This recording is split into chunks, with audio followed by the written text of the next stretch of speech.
मेरी क्लास में एक लड़कियां हैं और वो कहती हैं कि कादियानियों पे ट्रस्ट नहीं करना चाहिए। कादियानी ट्रस्ट नहीं करना चाहिए? जी, तो मैं उसको ना करो।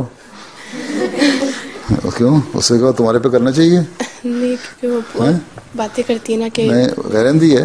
जी। अच्छा, कहो क्या कसूर किया कादियाना ने? पूछा नहीं तुमने? नहीं, कहती है कि बस ट्रस्ट नहीं करना चाहिए। अच्छा भाई, ये तो कोई दलील नहीं ना किस बात पे नहीं करना चाहिए।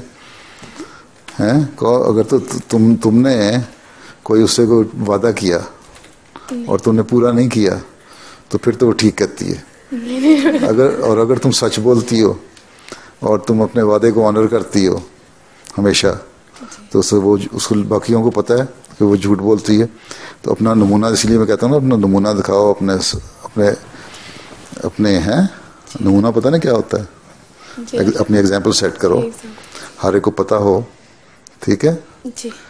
कि ये अहमदी बच्ची जो है ये सच बोलती है हमेशा, अहमदी बच्ची जो है ये गलत काम नहीं करती हैं।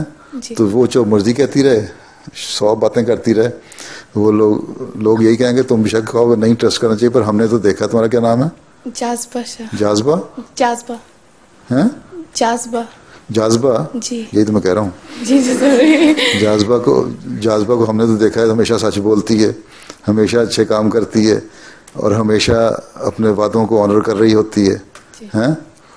तो फिर हम किस तरह कहें कि तुम सच कहती हो? तो लोग इसलिए हज़रत मसीह ने आया कि अपने नमूने दिखाओ। तुम्हारा नमूना अच्छा होगा तो लोग झूठ बोलते बोलते आप ही मर जाएंगे, कुछ भी नहीं होगा। ठीक है? और अगर नमूना नहीं दिखाओगी, अच्छी अपने एग्जाम्पल नहीं अच्छे शो करोगे, अपने एटिकेट्स नहीं दिखाओगी, या दूसरे अच्छी बातों से रिफ्लेक्ट नहीं हो रही होगी तुम्हारी पर्सनैलिटी, तो फिर वो ठीक कहती है। जी।